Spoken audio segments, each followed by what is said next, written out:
Ladies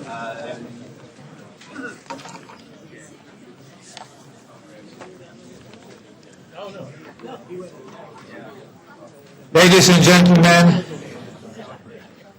I hope you enjoyed the morning session. I hope you enjoyed the food. I'm sorry some of you had to do it standing, but as our chairman of the board said last night, this is one of the signs of the times. Hopefully we'll do something better, economically speaking, next year. It is my pleasure as a former ambassador to introduce two ambassadors, one serving and one former. The former is not here. I don't know where he is.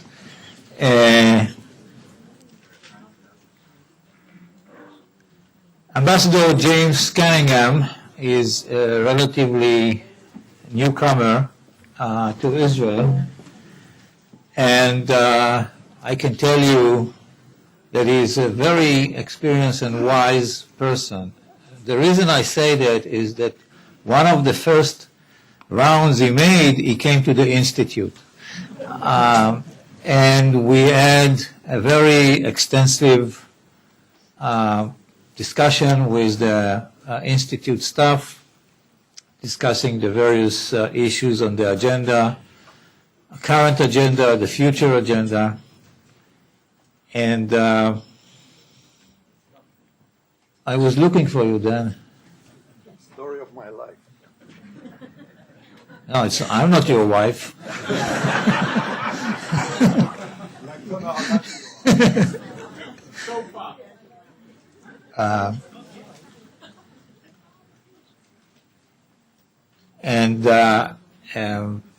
So we are very glad to have you with us, Ambassador Cunningham, and I will ask you in a minute to come to the podium. Ambassador Dan Gillerman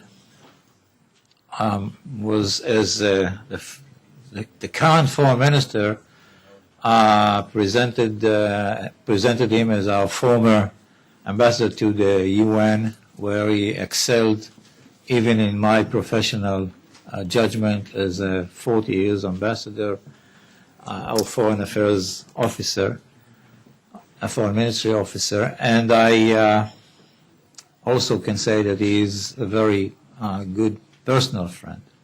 But I use this opportunity to make an official announcement, and that is that Dan has agreed to join the Institute in charge of our International Strategic Forum, and we welcome you on board, and we hope to have to be able to use your experience and your personal touch in international affairs.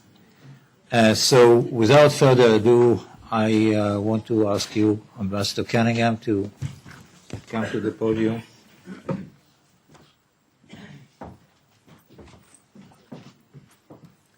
Thank you very much, Oded. I really am pleased to be able to join you today. I'm sorry I couldn't hear the whole program because it's such an interesting set of discussions. But I'm glad to have a chance to reinforce the relationship that we at the embassy have had with the INSS, and look forward to continuing that. As Oded said a couple of weeks ago, actually a couple months ago now, one of the first things I did was to come over here and spend a couple hours talking to him and his experts about a range of issues. And we spent a great deal of that discussion on the subject that we're going to be addressing now on Iran. The insights from that discussion that I took away, I think, help me think through one of the challenges that I have and that our new administration will have, which is how we can begin and have an improved conversation with with Israel about the many challenges that we face in this part of the world, and foremost among those is Iran, of course. These are challenging times for both of our countries, for both of our governments. There will be a lot of opportunities in the coming couple of years, but a lot of difficult problems to address also. And one thing that both of us are going to have to do is develop the strategy and tactics to address those issues. I want to say I'm particularly pleased to see such distinguished American guests here. Some of them I've worked with before, some I've just met, but it's a very good thing for me to see that the Institute and you all can attract such prominent Americans like Chairman Howard Berman, Senator George Mitchell, Admiral William Fallon, Professor Paul Kennedy, and Dr. Gary Seymour.